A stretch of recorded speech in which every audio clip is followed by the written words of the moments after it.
So after many months, if not years, of stopping and starting various sewing projects, I have finally decided to give myself the push to start consistently practicing sewing again.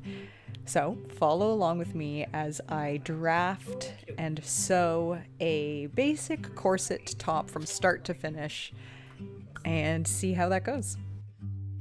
There's cat hair everywhere. I just want you to know it. That's your fault. I decided to start completely from scratch again, which you guys may have seen in a previous video. But here I'm drafting a basic bodice block from a textbook called Pattern Drafting for Fashion Design. Not bad, not bad. Like, for my first drafting attempt,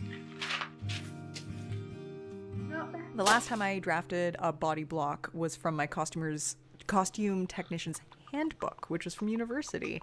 And I find they're slightly different in that the fashion design one is a little bit more in depth, which was an interesting thing to tackle, and I really enjoyed it. Didn't always know what I was doing, but it went quite well. Excuse me, chair. Final reveal of this body block. I'm not mad at this. This is so much better than I expected, because I expected it to be a complete wreck and not fit me at all. Here we are. Let's not talk about the neckline. Keep in mind, it has a 1/2 inch seam allowance in there hiding. So that is kind of why it's strangling me a bit. But overall, the fit isn't bad. Like, I would make the darts bigger just because to fill in some of this space. And then the back, I think it's too big. If you can see, I've given myself a 1/2 inch seam allowance for the center back, but I'm pretty sure I have more than 1/2 inch here to close it up. So the plan is amend it, do any alterations I need to do on it, transfer this back onto a paper pattern, and then once I have a set paper pattern that I'm happy with, I'm gonna then turn that into a corset pattern that I want to make. So wish me luck.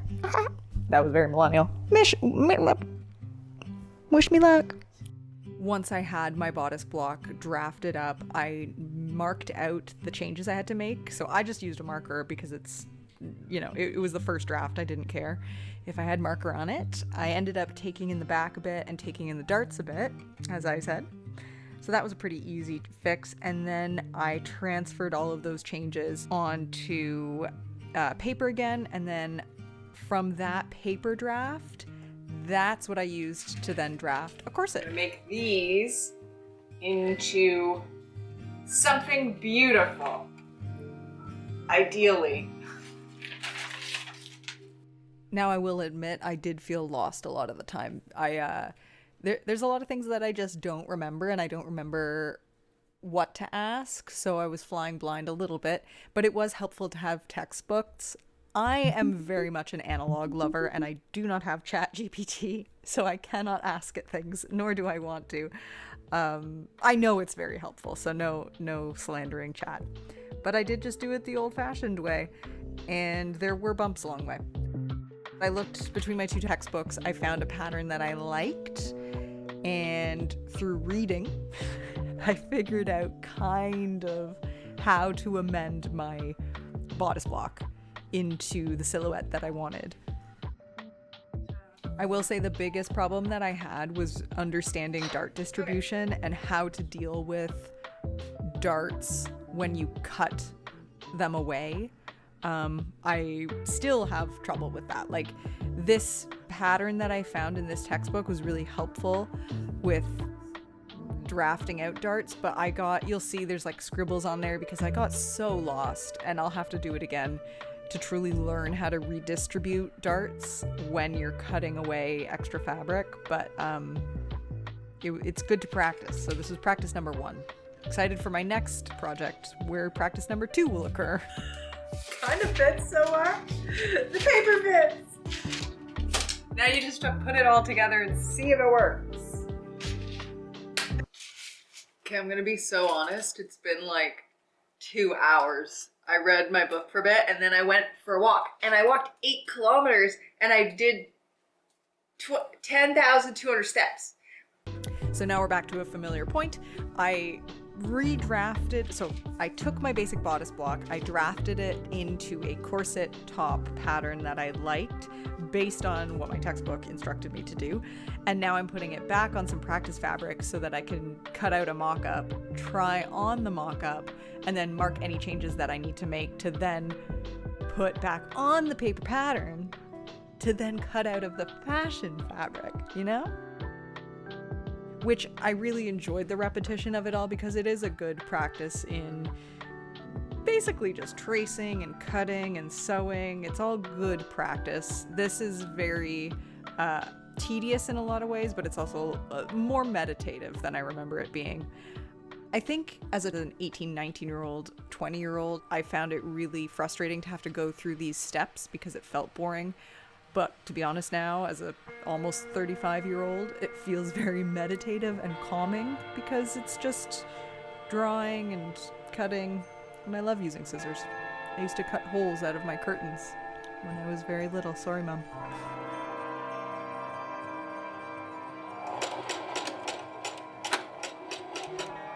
So I will say this initial mock-up fit very well and I was very happy with it. It needed a few amendments, particularly around the hem, but I was so happy with this being the first draft. Okay, coffee time. We're gonna do some coffee. Gonna make some coffee. Okay, so the first mock-up done. I can see where the issues are, and now the next step is just figuring out how to actually deal with those issues, which is going to be a learning curve because I don't quite know where to go. And I'm going to make another mock-up. My nightmare. I hate redoing things, but I want to commit to the bit. And the bit is we're trying to learn and we're trying to do things right. So next step, like you could kind of tell in the first mock-up, the hem of it isn't right. It's not looking good. It's looking a little wonky donkey. So ideally we fix that. I'm gonna fix the hem, but in addition to fixing the hem, I wanna make things a little more complicated for myself. And I want to make the actual bodice quite a bit lower. Like I want the bodice to come down below my belly button to basically cover the fupa area, which is a scientific term. So that's what I'm gonna do. The way I'm gonna do that is I'm going to take like the topmost portion of your basic skirt pattern and I'm gonna attach that to the bottom of my bodice mock-up. And we'll see if that works. Just gonna make my coffee. Then we're gonna get going on this.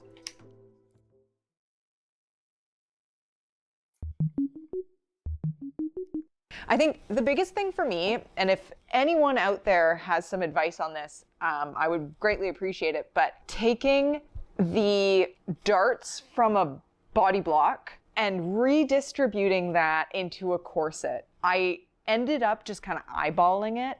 I'm a big fan of Pinterest, so I looked through a lot of Pinterest pictures, so I could kind of see what shapes I was looking to get, but I didn't always know how to get from point A to point B. So I think even in the tracing, you can see that I'm a little bit unsure with the squiggly lines. It also didn't help that I just did this by hand and didn't weigh anything down, but I am proud of myself that I did force myself to make a second mock-up. That was invaluable. I went a little astray in the alterations, but I'm proud of myself nonetheless. All right, we've made it back to a very familiar point in time. I have all my bits cut out from all my pattern pieces here. I'm gonna put them all together and sew those all together and try it on again and pray to the sewing gods that this all works out. I put together 1 and 2 first, and then I put together 3 and 4. Good sides facing good side. All right, guys, pray for me. It's okay. We'll be okay. All right, let's get to it. Once you have another mock-up all cut out with your seam allowance, you do all the sewing those things together. I will say, I think my mistake was I did not mock this up with seam allowance around the neckline, the armholes, and the hem. I think had I done that, I would have been able to see a better fit, but maybe I'm just telling myself that.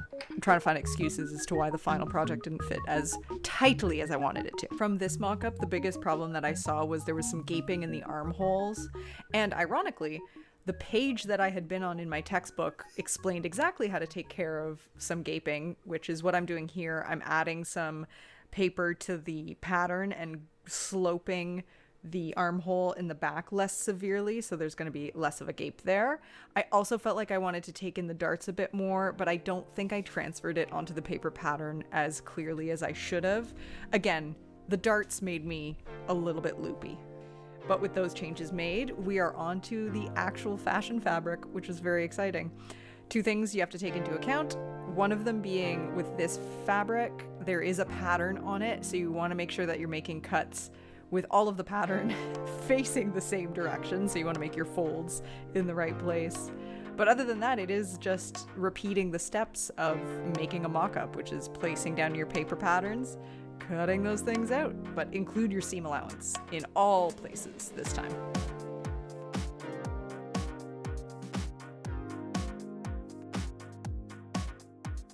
I will say, sort of same note as earlier, I find pinning very, very satisfying, and never underpin the things you're making. I think that's one mistake that people make, is they want to rush through the pinning process, but I find that the more pins there are, the better your sewing is going to turn out, because it's going to give you that control and it won't let the fabric slip around.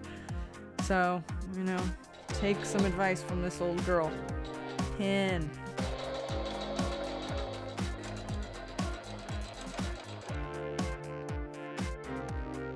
As you can see, I think it somehow got a little bigger somewhere in the process. I think the two center panels were too big. But either way, once you have this, I cut out this again, but just with the muslin fabric for the lining, because I wanted this to be lined, and that's how I made my boning casings later, as like a sandwiched between the lining and the fashion fabric.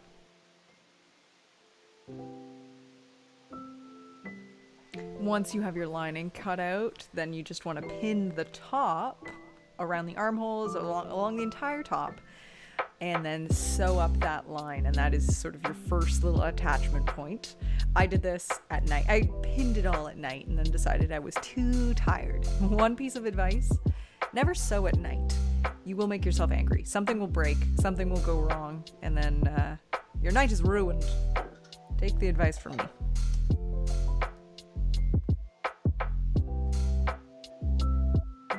And here we are the next morning, bright-eyed and bushy-tailed and ready to sew up the top portion of my corset. And it went really well. This part is the easiest. You just kind of sew in a straight line. The hardest thing you'll have to do is sew up the armholes. But still, that's easy compared to what we're about to do, which was the hardest part of this project, in my opinion.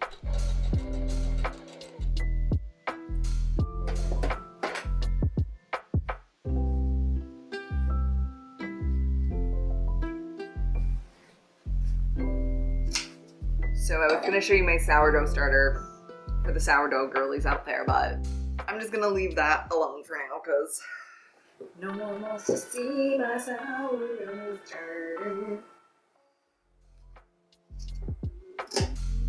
Okay, now I'm going to top stitch on the lining.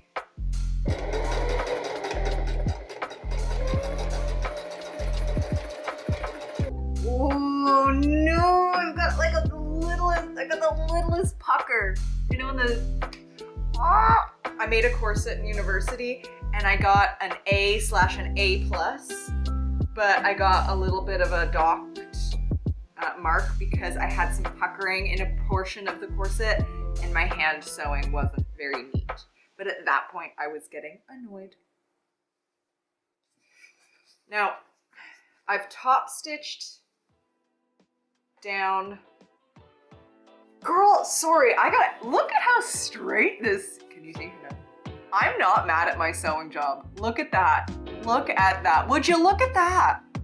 So next I'm gonna go press this right side out, and then we're gonna tackle the armholes. Oh, that was disgusting. This is where we're at. The part I've been dreading the most is the part that I'm about to do, the armholes. It's probably not as hard as I think it is, so let's just start. And start we did. I watched a video on YouTube how to sort of do this. I wasn't able to show it. I struggled a little bit and I had to re-sew a portion, but we did get there in the end. Don't ask me what the hell is happening here. I'm just gonna believe that it'll work. Okay, so I have made a good bit of progress. Finished the armholes. Finished. The next thing I'm gonna do is I'm gonna sew up the side seams, and then we're gonna make the boning channels. Very excited. All right, let's do it. Now, anyone who's done a sewing project knows this is an inevitable part of a sewing adventure. My machine broke. Now, it didn't break. I was just getting a huge nesting from the bobbin, and I could not understand why. So I took a portion of the machine apart just really quickly to see if anything was stuck in there. I ended up fixing it by just rethreading a bobbin and rethreading the machine. I cannot really guess what the problem was, but I think the bobbin wasn't threaded correctly, and I got to a point where the tension was off, and that's why the bird's nest happened. But it's just a theory based on a Reddit post that I read.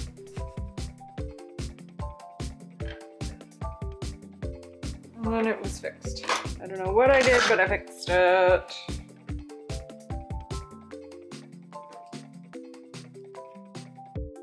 One of the other biggest learning curves that I found during this process was doing the boning channels, the boning, and then the grommets at the back. It wasn't so much a learning curve as I realized that I only have eyelets at home, so I ended up buying a grommet punch because I love a grommet, so I know I'll use more of that in the future. As for the boning, I made a couple mistakes that I've learned from now. Mainly, I used my tailor's chalk on the good side of the fabric, and that's crazy. Because why did I do that? It's now stained yellow, but bless. We love the color yellow. It's such a happy color. And then the second thing was that I just made them too long, but that was easy to cut down. I made them the length including the seam allowance, which, whatever. I also have trouble with the bend in the boning. I don't know if anyone has any advice on how to straighten out that kind of boning that I used, but... Good morning. I've made a decision. I think I'm gonna make my own bias tape. Never done it, but I'm gonna do it. I watched a little video tutorial on how to do it. Where's the microphone? I'm gonna get the microphone to be properly. Hello, good morning. Well, it's kind of late morning now. It's like 8 a.m. So that's late morning for me.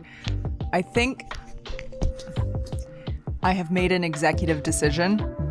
I was gonna be lazy and just buy some like white or green bias tape, but I want to challenge myself. So I want to learn as much as I can doing this project. So what I'm actually gonna do is make my own bias tape. I just watched a short YouTube tutorial on how to do it, which means I'm an expert and can do it so easily. Now, this lady showed how to make bias tape in the continuous way, so I think I'm gonna try that method. Wish me luck, and I will be back with the bias tape. Maybe I'll show you how to make it. Well, we'll see. All right, love you. Somehow the bias tape portion of this project was one of my proudest moments. I had this preconceived notion that making bias tape was very complicated, and while it was a bit of a learning curve, it really only took 20 minutes to learn. It was a YouTube video. Everything you need to learn, you can learn off of YouTube, and that is what I did here.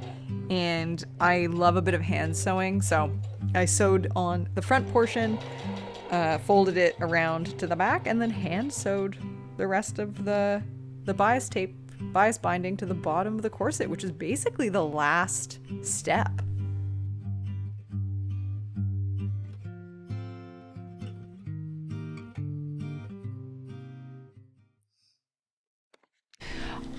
All in all, this project turned out fantastic compared to what I had envisioned. I think this project really helped me be able to see that I can actually accomplish a lot in a very short amount of time.